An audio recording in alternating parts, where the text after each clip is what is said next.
Alors on va aller régler l'espace entre les paragraphes. Ça a déjà été fait. Vous avez remarqué que entre les paragraphes, pour marquer la différence entre les paragraphes, ceci sera un titre. Ce sera changé en un titre plus tard. Mais pour marquer la différence entre les paragraphes, il y a un espace évidemment. C'est pas obligatoire parce que la dernière ligne du paragraphe est toujours alignée à gauche. Il y a toujours de l'espace blanc, enfin souvent de l'espace blanc à droite du dernier mot de la dernière ligne du paragraphe.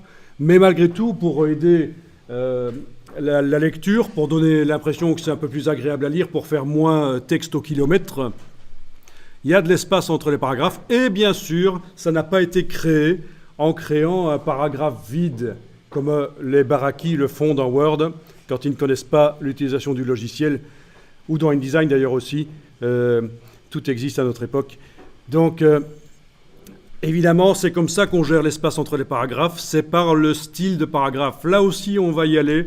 On va cliquer à côté de tout, rien n'est sélectionné. On va modifier globalement les paragraphes. Vous allez vous retourner dans corps du texte body. Vous voyez que je suis prudent. Je ne fais pas toutes mes modifications d'un coup. Je retourne de temps en temps dans le style. Et entre-temps, j'enregistre sous un nom différent le document sur le disque dur parce que je déteste me planter, faire des mauvais choix et devoir recommencer. Donc, par contre, retourner à la version d'avant, ça ne me dérange pas trop.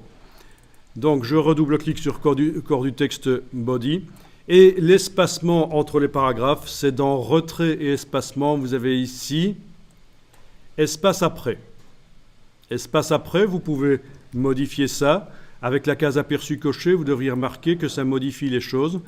Et on a les espaces entre les paragraphes qui se modifient. Donc l'interlignage, l'espace entre les lignes de texte ne change pas. C'est juste l'espace entre les paragraphes. Ben, à la place de 8, mettez 3 par exemple. Je pense que visuellement c'est pas mal. Au passage, l'espace entre les lignes, ce qu'on appelle l'interlignage, c'est dans les formats de caractères de base ici, interligne. Vous voyez que c'est indiqué entre parenthèses pour indiquer que c'est InDesign qui a calculé ça. Quand InDesign calcule une valeur, il la met entre parenthèses. Et il la calcule comment? J'ai choisi dans le texte ici de mettre du texte 18 points. Et InDesign est réglé pour que l'interlignage soit à 120%. Donc 21,6, c'est 120% de 18. Bien sûr, on pourrait le modifier manuellement s'il fallait.